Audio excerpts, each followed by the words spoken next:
My name is Naomi Brooks, and as I'm driving through these streets, I want you to treat this like a quiet conversation between us. Don't focus on the road, the cars, or the city passing by. That is only where I am right now. Focus on what I'm about to say to you, because this message is not about the street outside my window. It is about the suffering that has followed you for too long. And I believe something is breaking as you listen. If your spirit feels this, comment, "I receive it." Because in a moment, I'm going to tell you why this may be the exact turning point, where your pain stops traveling with you and your life begins to breathe again.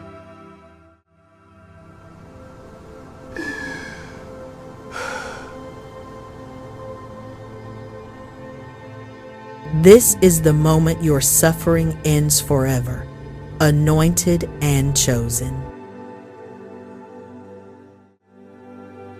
I'm Naomi Brooks, and if you're listening to me right now, while the road keeps moving outside the window, hear me clearly. Your suffering has been evicted, and it is not coming back. I know that sounds strong in a world that keeps teaching people to expect one more disappointment, one more heartbreak, one more blow. But there are moments when heaven draws a line. There are seasons God closes so completely that they do not reopen. And maybe this is why Romans chapter 8 says that the sufferings of this present time are not worthy to be compared with the glory which shall be revealed in us. What if the pain was loud but never final? For years, you have walked through fire that seemed to have no end.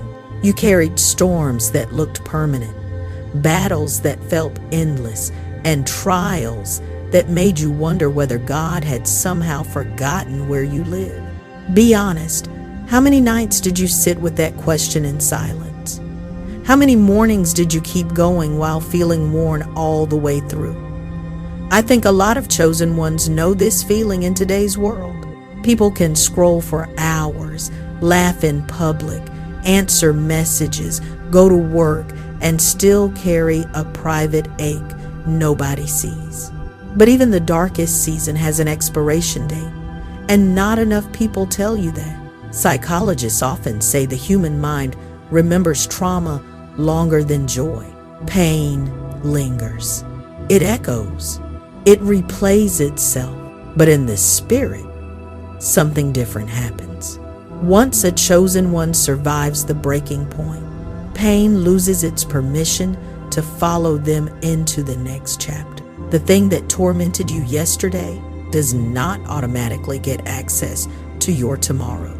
That is why Isaiah chapter 43 says, "When thou passest through the waters, I will be with thee. When thou walkest through the fire, thou shalt not be burned." Notice the promise there. It does not say you would never enter the fire. It says the fire would not get the final word. And honestly, there is almost something ironic about it.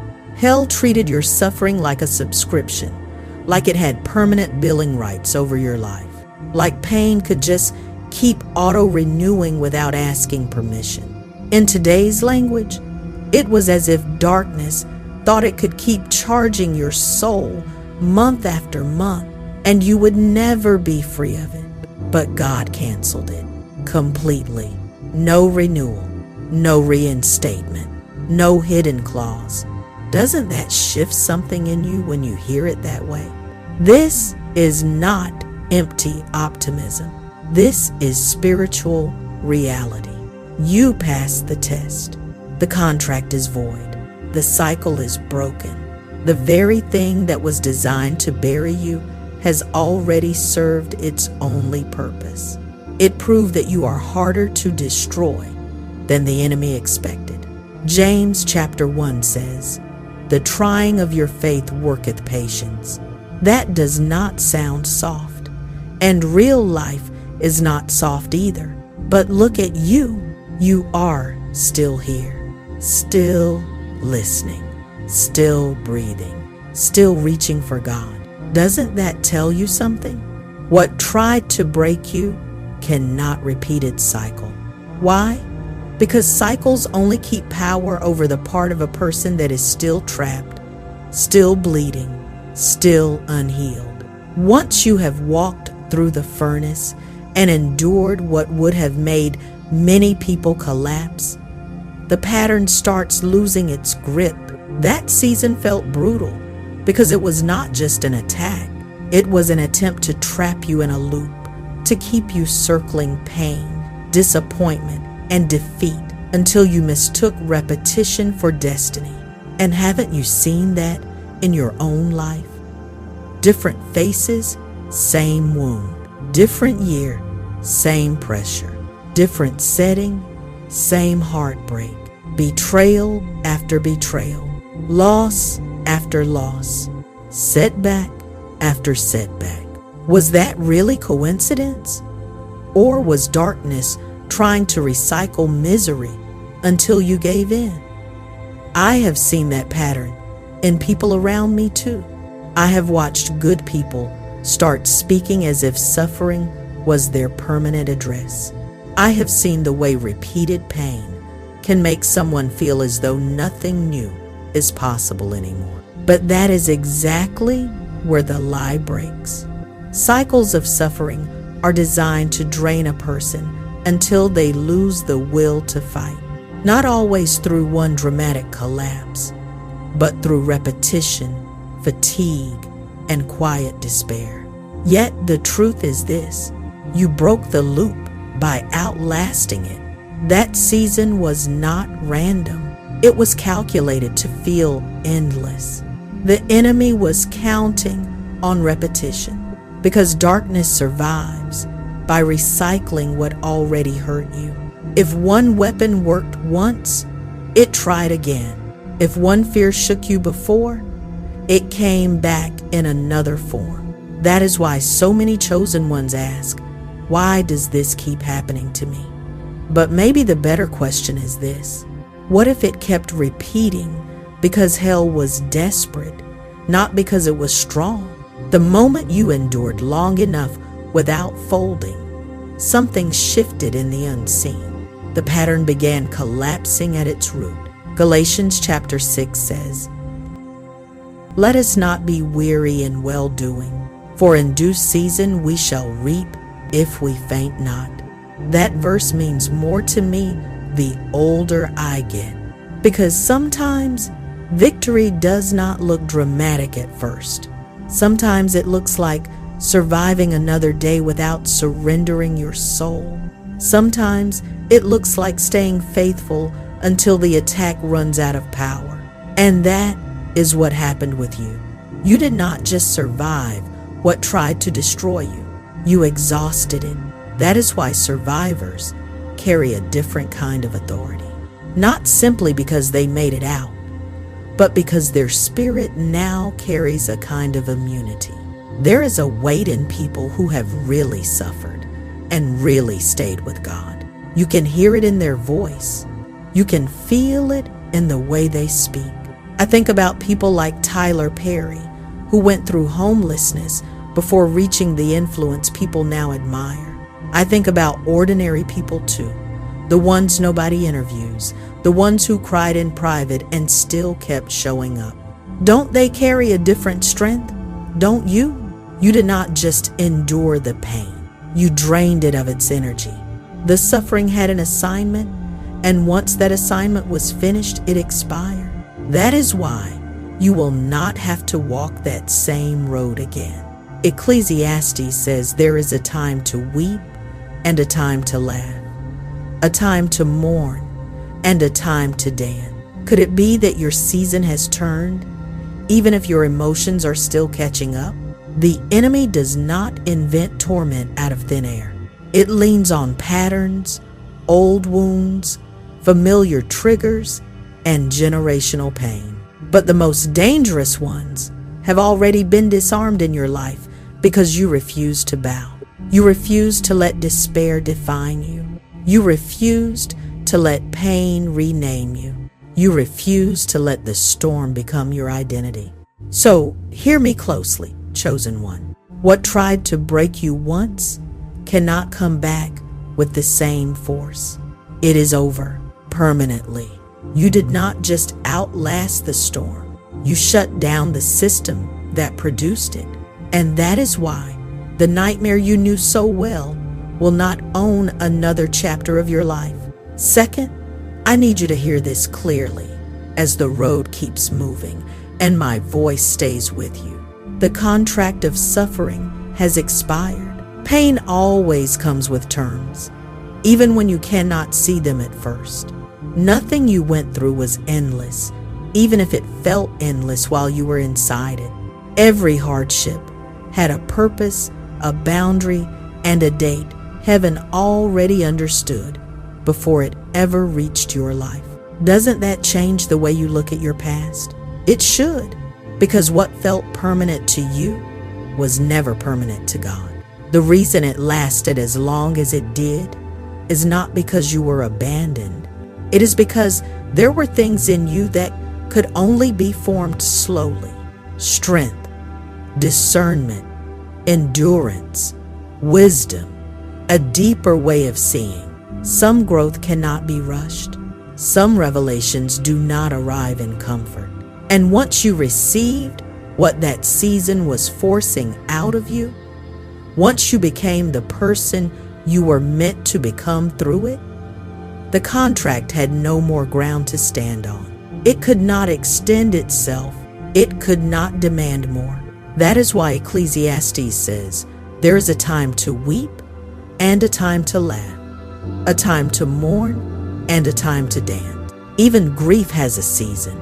Even suffering has an end point. Sometimes I think of it like a courtroom most people never knew existed. Every battle you faced came with conditions attached. The enemy was never handed permanent ownership over your life. The permission was limited. The reach was restricted. The tears you cried, the exhausted prayers you whispered, the nights you almost gave up and still held on. All of it was being counted. None of it was ignored. Job chapter 1 reminds us that even in Job's agony, limits were set. The enemy could move, but only within boundaries God allowed. Have you ever considered that your life worked the same way? That there was a line hell could not cross, even when it felt close enough to take everything? That is why you feel the shift now. That is why something in you feels lighter, freer, harder to explain. It is not luck. It is not random timing. It is spiritual law. Pain's favorite lie is that it will never end. That lie is how it tries to make people collapse before the breakthrough, to surrender just before the finish line. I have seen that happen in ordinary life too. People quit the marriage, quit the calling, quit the healing, quit on themselves. Not because the end was not near, but because the pressure convinced them it would last forever. But you endured beyond the point where many people would have folded. And because you endured, you lived long enough to see the hidden clause pain never tells you about. It expires. And that moment has come in your life. The contract has been fulfilled, and it cannot renew itself. This is why your future will not look like your past. Even if darkness wanted to bring back the same destruction, it no longer has legal access. You served the sentence. You paid the cost. Heaven marked it complete. Romans chapter 8 says, "There is therefore now no condemnation to them which are in Christ Jesus." And I know that verse is often preached one way, but listen to the weight of it here too. What once stood against you has lost its claim. What once entered your life with authority has been stripped of its rights. Your suffering did not outlive you. You outlived it. The contract ended the moment you walked out of that season, carrying wisdom instead of defeat. That is the difference. You did not come out empty. You came out changed. And because it is expired, you will not have to face that same pain in the same way again. It is finished. Those words still carry power, and some of you need to let them settle deeper tonight. Third, your bloodline debt was cleared through you. That is why your suffering felt heavier than what many people around you seemed to carry. Some of that weight was personal, yes, but some of it was generational. Families pass down more than names, accents, habits, and traditions. They also pass down silence, fear, rage, poverty, broken trust, addiction, instability, and wounds nobody ever really healed. Generation after generation can keep carrying what nobody had the strength to confront. And eventually, somebody in the line has to stand up and say no more. What if that person was always you? That is why there were moments your struggle felt bigger than your own story. You may have looked at your life and wondered why the pain felt so heavy when you had not done anything to deserve that level of pressure. Why did it feel like you were fighting battles older than you? Why did certain patterns seem to show up before you even had words for them?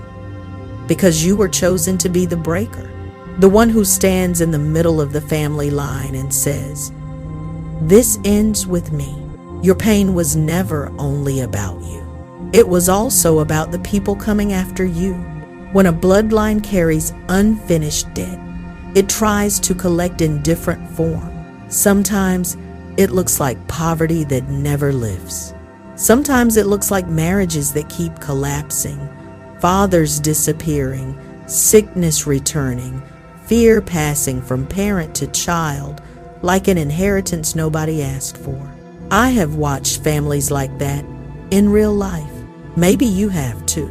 One generation calls it bad luck, the next calls it normal, and the next starts expecting it before life even begins. But when a chosen one rises, the weight of those patterns often lands on them because they are the one strong enough to survive the confrontation. That is exactly why your life felt unusually intense.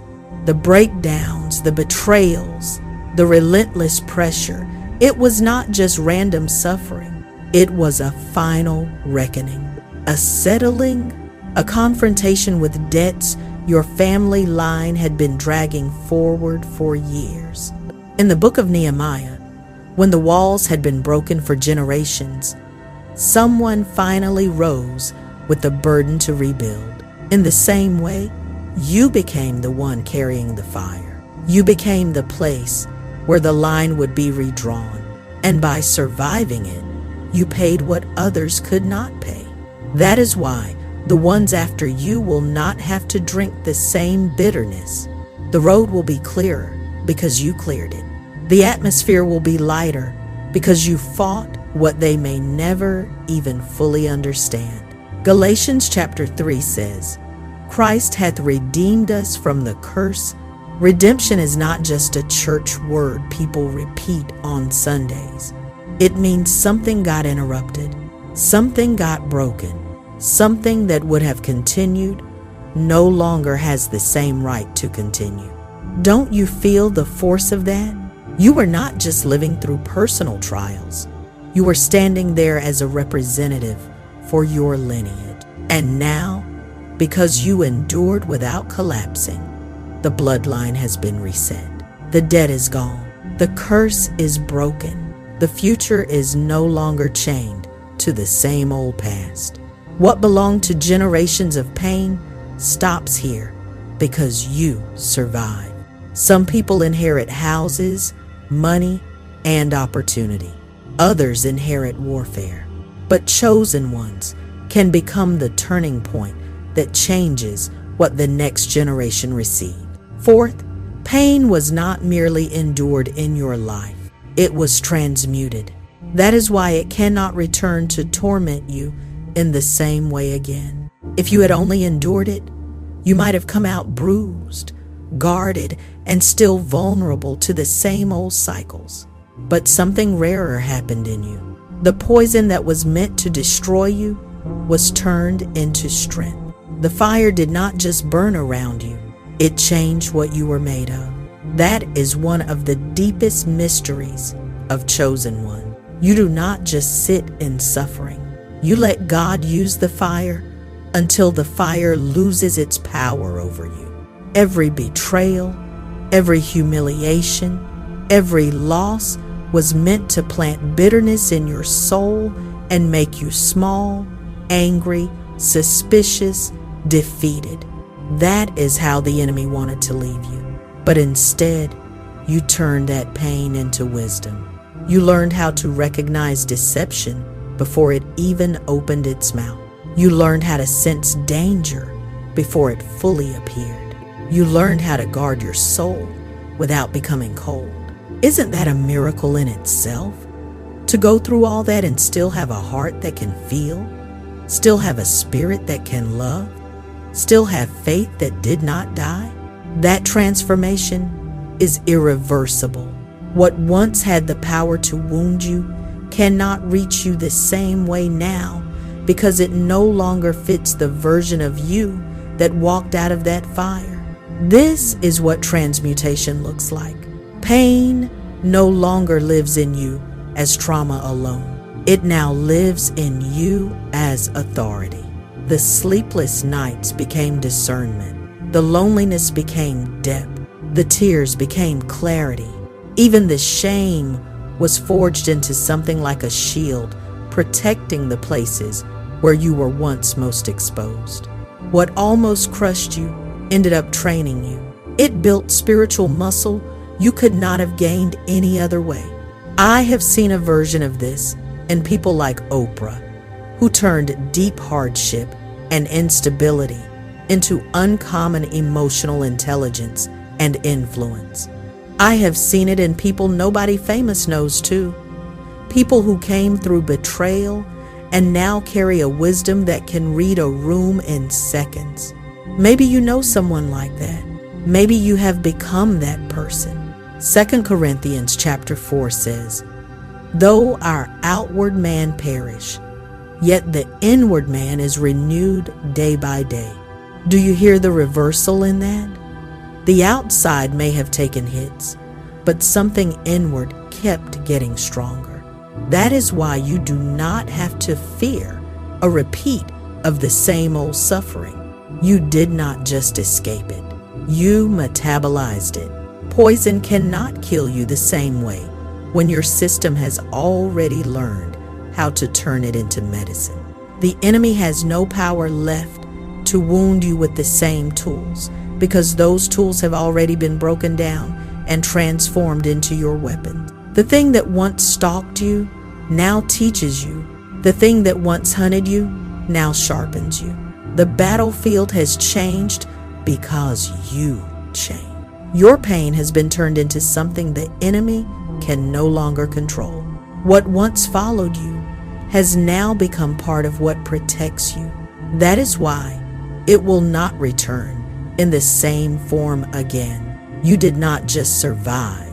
You rewrote the rules of the battlefield, and now anything that comes against you has to face the upgraded version of who you became through suffering. Isn't that what Scripture shows us again and again? Joseph came out of betrayal with wisdom. David came out of the wilderness with authority. Peter came out of failure with fire. And now you, chosen one, are standing here with a strength you did not have before because God refused to waste your pain.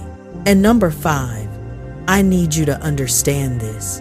The enemy burned its last weapon against you. As I'm driving and talking to you like this, with the city moving in the background, I want you to stay with my voice here, because this part explains why that season felt like total war. No pause, no breath, no relief. You were not imagining that intensity. Hell really did empty its arsenal on you. Every fiery dart, every hidden trap, every betrayal Every assault on your mind, your body, and your spirit carried years of stored up rage. Why? Because the goal was simple: destroy you. Before you could step into what God marked for you, the intensity was not random. It was strategic. They believed that if everything hit you at once, you would finally collapse and never rise again. But what they failed to calculate was the God inside you. That season felt like the end because the enemy was convinced it would be the end. They did not send small distraction. They sent what they thought were their sharpest weapons. The betrayals cut deeper. The losses felt heavier. The warfare was more suffocating than anything you had known before.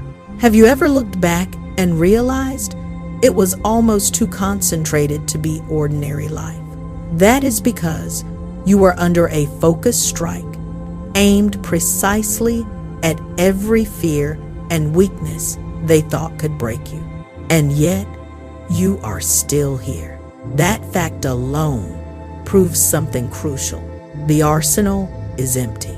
Ephesians chapter 6 speaks of the fiery darts of the wicked. Scripture would not tell you to lift the shield of faith if those darts were endless and unbeatable. Evil recycles what works. It does not possess infinite creativity. Once a weapon fails, something in its power dissolves. That is why it all came at once. It was their last gamble, their final attempt to finish you before your breakthrough, because they knew something you may not have understood yet. Once you survived, you would never be reachable in the same way again. Now that you have walked through it, there are no sharper weapons left. What was supposed to bury you exposed you instead. The last weapon did not take you out. It revealed you. It revealed that your spirit cannot be destroyed, that your calling cannot be canceled, and that your destiny cannot be stolen. Isaiah chapter 54 says, "No weapon that is formed against thee shall prosper." Most people quote that verse as comfort. You have lived it as evidence. What they planned as your ending only uncovered your hidden endurance in God. This is why you can move forward with confidence now. If the worst they had could not take you down, nothing lesser will. The enemy already spent its final bullet, and you are still breathing, still moving, still chosen. That was their last real shot. Your survival is living proof that no weapon formed against thee shall prosper. Is not a slogan. It is a verdict over your life. Number 6, survival shifted you out of their reach. That is why life feels different now, even when you cannot fully explain it. You are not just stronger. You are functioning from a different level. The same environment may still exist. Some of the same people may still be around. The same old traps may still be laid out in familiar places, but they cannot touch you the way they once did. Spiritually, you have been lifted. You do not stand on the same ground anymore. That is why old situations do not pull you in like they used to. That is why temptations that once looked powerful now feel strangely empty. That is why attacks that would have shaken you before no longer sting in the same way. You have outgrown them. Pain works through access. It works through opening. When you were vulnerable, broken, or unaware of the authority God had placed in you, those openings were wide. That is why suffering seemed to keep finding you.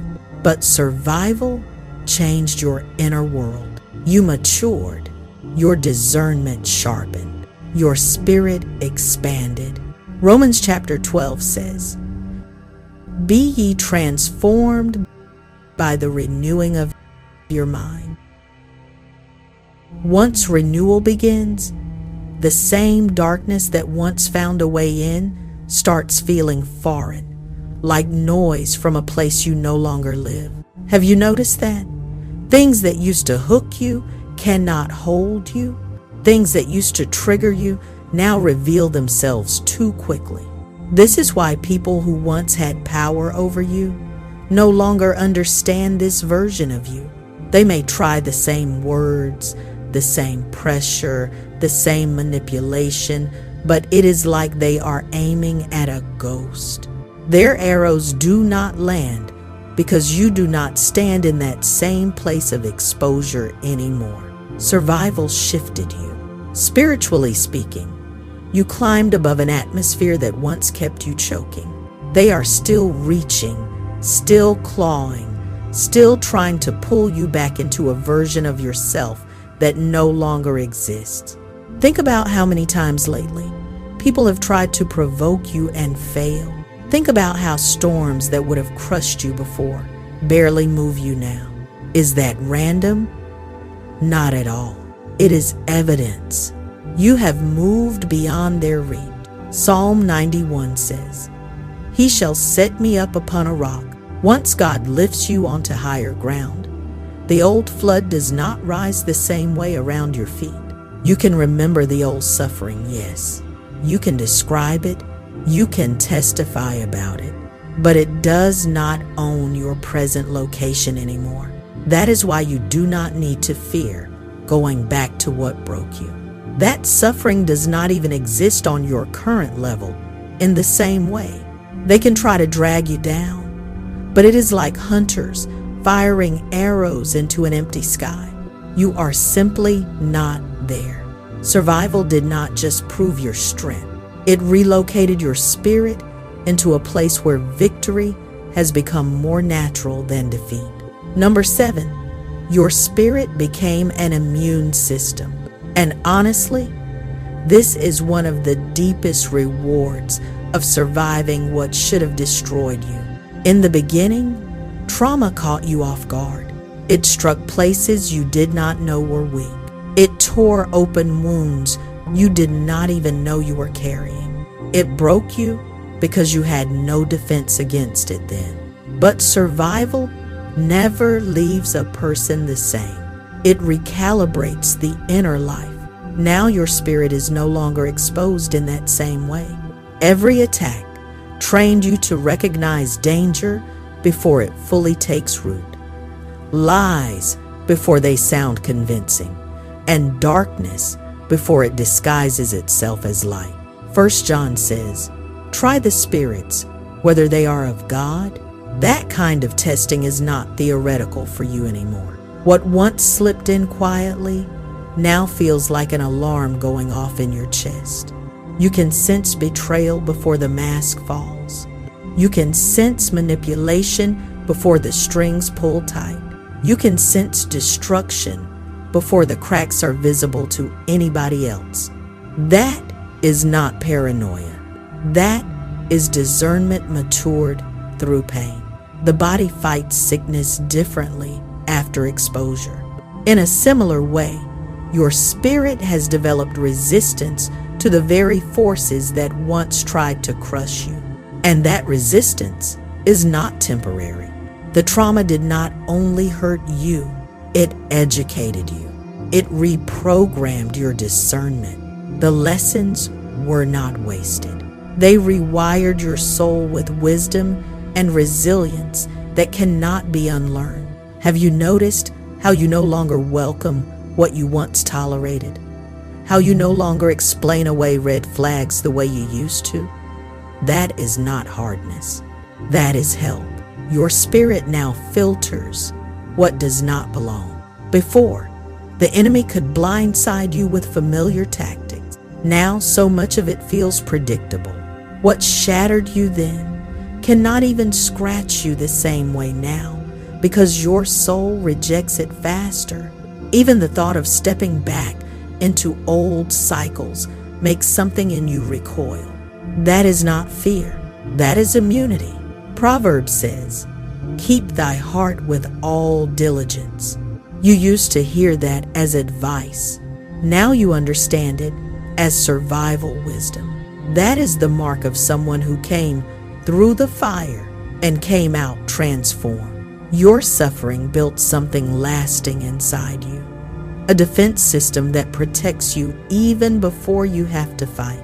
You will not walk blindly into the same traps because your spirit will alert you before they close. The trauma that once broke you has become one of the very things God now uses to guard you. Number 8, what was meant to kill you became your seal. That is why you are not seen the same way anymore in the spirit realm. Attacks do not simply disappear when you survive them. They leave a mark, a kind of signature.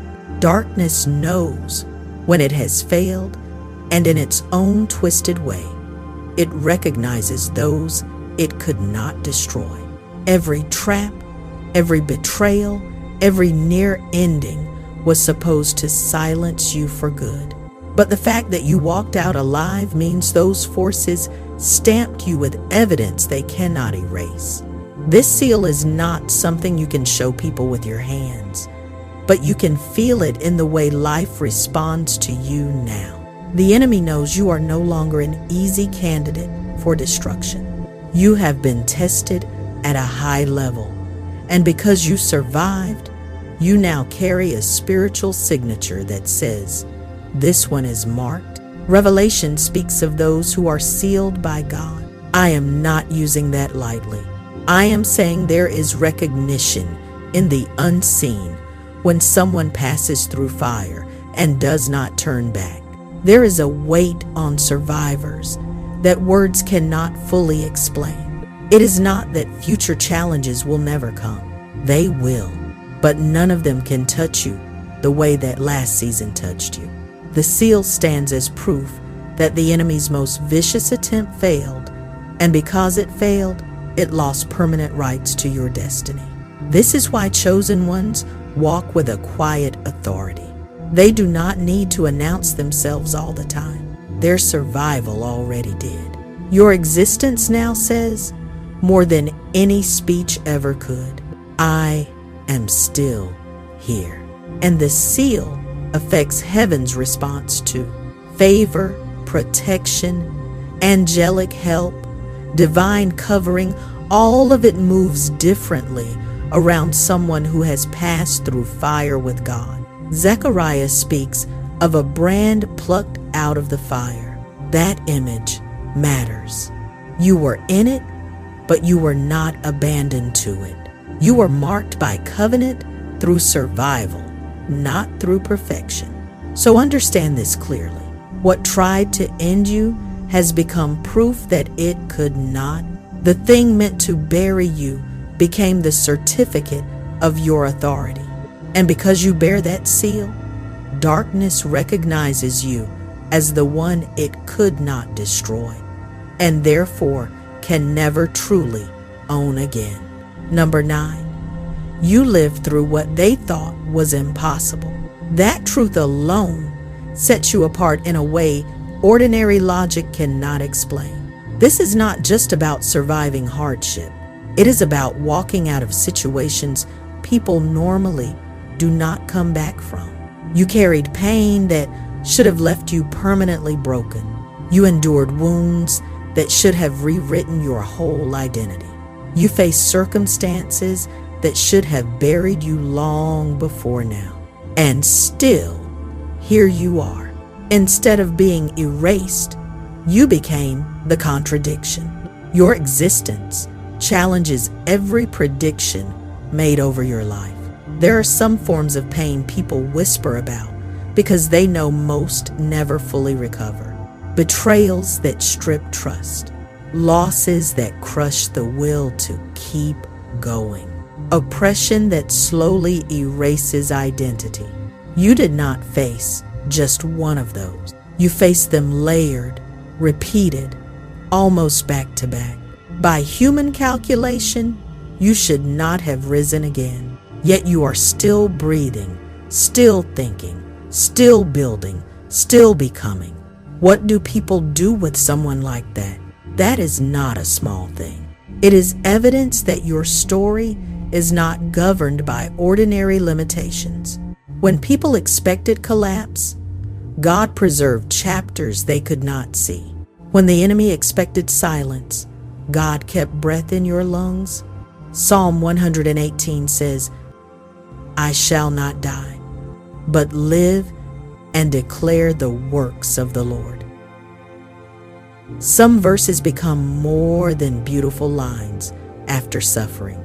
They become your biography. Even the enemy underestimated you. It believed impossibility would secure your silence forever. Instead, the impossible became evidence of God's hand on your life. That is why your presence unsettles certain people now. They do not know how to process someone still standing after that much pressure. You were not supposed to be here by their standards. Not like this. Not this clear. Not this alive. But here you are, and your very life has become proof that destruction does not get the final word over the chosen. Because you lived through what they thought was impossible, you now stand in a category where old rules no longer apply the same way. Darkness already showed its strongest cards and still failed. You are the contradiction it cannot erase, the survivor it cannot explain away. Number 10, your story reached God's courtroom. And when I say that, I mean your suffering was not overlooked, not dismissed, not lost in the noise of human injustice. There are moments when pain becomes evidence before heaven itself. Every tear, every betrayal, every wrong done to you was recorded. Psalm 56 says, Put thou my tears into thy bottle. Are they not in thy book? That verse means more to me the older I get, because it reminds me that God does not treat your pain as forgettable. Heaven keeps record. That is one reason some seasons seem to drag. Not because God is cruel, but because the full record is being gathered. The whole case is being weighed. But once the record is complete, the ruling comes down. And when God rules, it is final. The case against you is closed permanently. Suffering had a season, not a forever claim. Heaven allowed it only as long as purpose required, never longer than divine wisdom could redeem. And God's courtroom does not function like broken human systems where cases are delayed, distorted, corrupted, reopened, or manipulated by power. When God declares something finished, nothing in heaven or hell can overturn it. That is why you will not repeat that season. It was not luck that spared you. It was not human mercy that released you. It was divine judgment. God, in his own authority, said, Enough. What once had permission to touch parts of your life no longer has standing. The enemy cannot refile the same case. It cannot keep presenting the same destruction. Spiritually speaking, that file has been stamped closed. That is why life feels different now. It is not only your circumstances that shifted. The whole atmosphere shifted around you. The sentence has been served. The chains have been broken. The ruling has been handed down from the highest authority there is. You are walking in freedom, secured by verdict. And the beauty of it is that your story now stands as evidence that God defends his chosen. You are not only free, you are vindicated. And because the ruling came from God himself, you can walk into the future with this settled in your spirit. That season is over forever. Number 11, you were not only tested, you were initiated, and that distinction matters. A test ends with a result. Initiation ends with a new identity. The pain you endured was not a pile of random misfortunes with no meaning. It was a passage into greater spiritual weight, a shaping process that demanded more from you than ordinary strength could provide. You were being prepared for a level of authority your old self could not have carried. That is why the suffering was so specific, so personal, so consuming. It stripped illusion. It tore away false comfort. It exposed weak places so they could be reforged into strength. Fire does that. It does not only test what is there, it reveals what must change. 1 Peter says that the trial of your faith, being much more precious than of gold that perisheth, though it be tried with fire, gold is not insulted by the furnace, it is clarified by it. That is what happened to you. Once a person has passed through true initiation, they do not go back and repeat it in the same form. No one is initiated twice into the same rank. That is why your life feels so altered now. You did not just survive a hard chapter. You crossed a threshold. You see differently. You discern differently. You carry yourself differently. The pain stripped away what was shallow and left what was durable. It turned your scars into signs of access, proof that you paid a price most people talk about but never truly understand. The suffering was not wasted. It became the cost of authority. Every sleepless night, every tear, every betrayal was part of the toll. And now that the price has been paid, you will not face that same initiation again. That chapter is sealed. You carry the mark of someone who has passed through fire and cannot be returned to ash. You were not tested merely to prove something. You were initiated to become something. And now that you have become it, you cannot be unmade. The pain crowned you with authority. Authority does not return to ashes. You have crossed the threshold. There is no going back. Number 12, your enemies have been depleted by your survival. That is why their attacks do not carry the same force anymore. What they unleashed against you cost them something. Every plot, every word, every scheme, every obsession drained them. Darkness never spins without loss. It always trades something. And while they thought they were consuming your peace for their advantage, they were actually exhausting themselves trying to destroy someone God never assigned them to defeat. For years, they poured energy into your downfall. They watched, they calculated, they collaborated, they stayed preoccupied with the idea that you must not rise. But survival bankrupts enemies. The more you endured, the more their resources bled out. The fact that you are still standing means their investment failed, and now they are left weakened, frustrated, and empty-handed. That is why they cannot repeat what they did before. They do not have the stamina for it. Their words have lost force. Their tricks have lost freshness. Their alliances have thinned under the weight of failure. Spiritually, they are tired.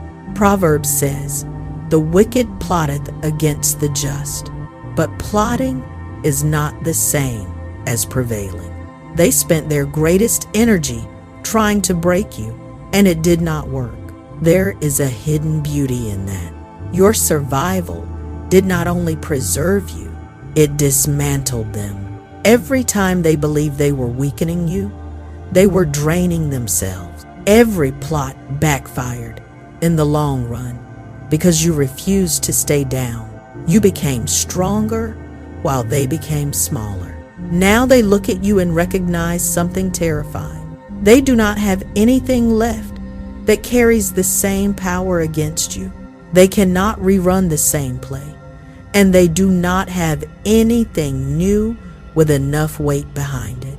They are spiritually overdrawn. That is why the war has ended. Not only because you outlasted it, but because in surviving it, you stripped your enemies of the power they imagined they had. You are standing. They are spent. Number 13.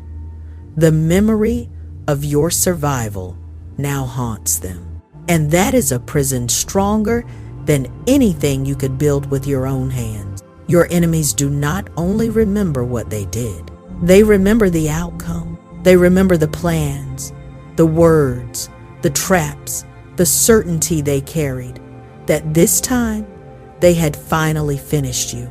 They were so sure. And now that certainty has been replaced by a fact they cannot escape, you survived all of it. Survival is not just victory for you.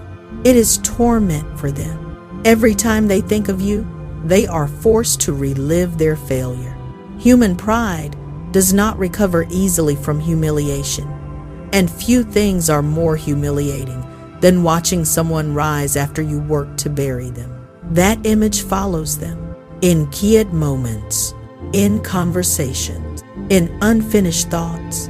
They live with the knowledge that their best effort was not enough. That is why the thought of coming against you again unsettles them. On the outside, they may still talk boldly, but under that surface is fear. Fear of wasting more time, fear of failing again, fear of confirming one more time that you cannot be broken. Even if they wanted to try again, the memory of the last defeat would slow their hands. Proverbs says, "The wicked flee when no man pursueth." Sometimes fear does not come from being chased. Sometimes it comes from remembering what happened the last time you tried to play God in someone else's life. Your survival has become their haunting, louder than revenge, louder than any speech you could make. You do not need to chase them, explain yourself, or retaliate. Their own memory does part of the work. They are not only haunted by what they did, they are haunted by the fact that it did not work. And that reality steals courage from them. So while you have moved forward, healed, and grown, they remain trapped in the shadow of your survival. That is their cage now. And unless they truly repent, that memory will keep following them. Number 14. Your life has shifted into the aftermath of victory. This is the part that can feel almost unreal. For so long, survival was normal for you. You got used to bracing for the next hit, patching yourself up, staying alert, living with your shoulders tight. But that cycle has ended. You are no longer merely trying to recover. You have crossed into revelation. The scars are not still bleeding. They have become marks of authority. The weight you carried has become evidence that you were chosen for more than endurance. You were chosen for demonstration. This season is different because it is not about fighting to stay alive. It is about unveiling who you became in the fire. The version of you standing here now could not have been born without the crushing, the breaking, the stripping away of what could not go with you. That is why this season does not repeat. Recovery is temporary. Revelation is lasting. You were never meant to circle the same battlefield forever. That war was a passage, not a permanent address. When a soldier returns from war, they do not go back to the exact same trench as if nothing changed. Their survival qualifies them for honor, new assignments, deeper respect. Spiritually, something like that has happened to you. You have been tested, tried, and proven. The crown you carry is not made of gold. It is made of authority, wisdom, and resilience that cannot be stolen by circumstance. You will not go through that season again because it was never designed for repetition. It was a furnace with one purpose: to forge someone. The same fire could never fully dominate again. That is why every step you take now becomes demonstration. People will start to see the unveiled strength, the clarity, the radiance of someone who went through what should have ended them and came out crowned instead. 2 Corinthians says, "Thanks be unto God, which always causeth us to triumph in Christ." Always does not mean easy. It means the final direction of the story belongs to God. This is not recovery. This is revelation. Not the aftermath of defeat, but the aftermath of victory. From here on, your life itself becomes proof that what was meant to bury you only positioned you for your coronation. You walked through storms designed to break you, endured battles that felt endless, and faced attacks that should have buried you. And still you stand here, alive, steadied, and marked by the very fire that tried to consume you. Every betrayal, every setback, every moment of suffering served a purpose greater than mere survival. It was not only about enduring pain, it was about turning pain into wisdom, authority, and a spirit the old darkness cannot easily reach anymore. What tried to destroy you has become proof that you cannot be destroyed in the way they imagined. The cycles that haunted your life have been shattered. The contracts of suffering have expired. The debts running through your bloodline have been interrupted. Your enemies are exhausted, haunted by failure, while your spirit stands stronger, wiser, more guarded, more alive. The fire was never your permanent home. It was a crown in disguise. And now you wear what it forged. You are no longer in recovery. You are in revelation. You are operating from a place where the old attacks, the old pain, and the old cycles no longer have the same access. What was once your trial has become your testimony, sealed by God and witnessed in the Spirit. From this moment forward, the old season cannot simply repeat itself as if nothing happened. You crossed a threshold. You passed through fire, through heaven's courtroom, through the breaking, and emerged someone the enemy cannot handle the way it once did. Your life now proves that destruction can be turned into dominion. The very forces meant to bury you became part of the foundation of your authority. You did not only survive, you redefined what rising looks like. So stand tall in the aftermath of victory. Walk into your future with the settled knowledge that you carry a seal no enemy can break. Let every step say what your survival has already declared.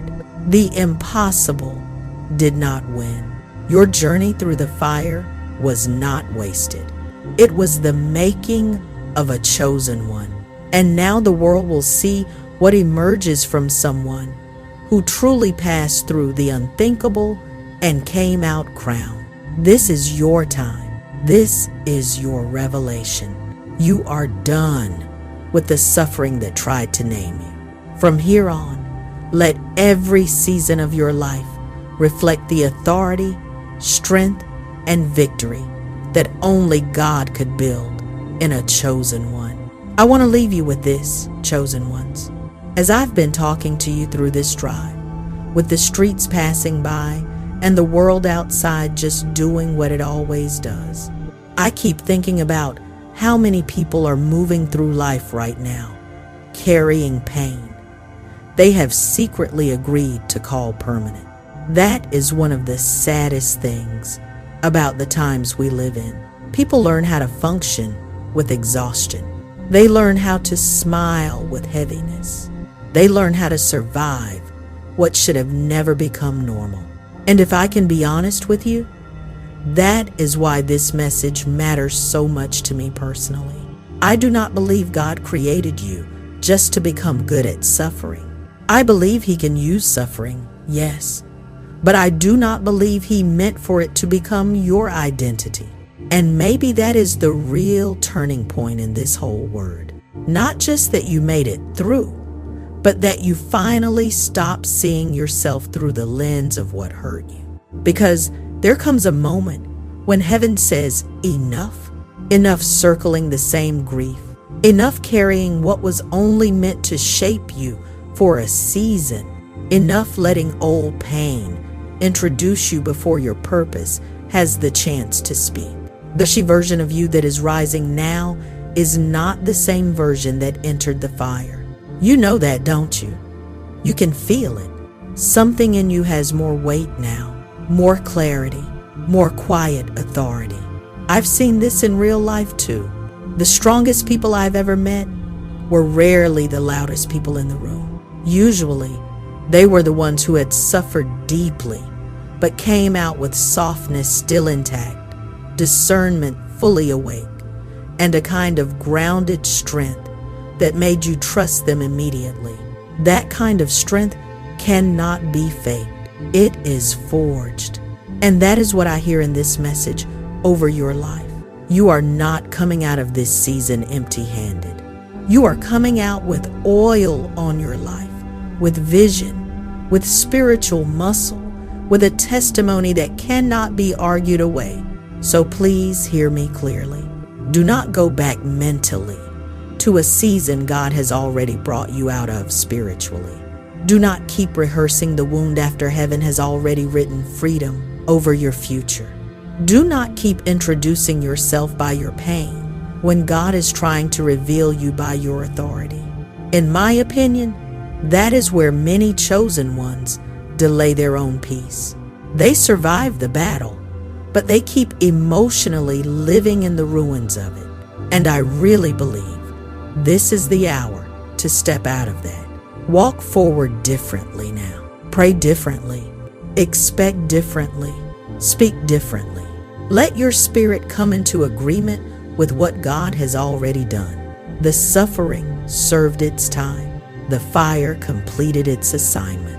And now your life has to reflect the revelation that came out of it. And before we close, I want to ask you to do something simple but meaningful. If this word spoke directly to your spirit, put IT ends with me in the comments. Let that be your line in the ground. Let that be your way of saying the cycle stops here, the torment stops here, the old story stops here. And if you know someone who is still in the middle of a season like this, someone who is barely holding themselves together, share this message with them. You honestly never know who needs to hear that their pain has an expiration date. And if this channel has been a place that strengthens your spirit, feeds your faith, and walks with you through these moments, I'd love for you to like this video, subscribe, and stay with me for the next message. Chosen one, this is not the end of your story. This is the end of what tried to break your story. There is a difference, and from here on, I believe people are going to see something different on your life. Not because you became perfect, but because you came through fire and did not lose who God called you to be. So lift your head, breathe again. Let peace return to places in you that have been tense for too long. The road ahead is not owned by the pain behind you.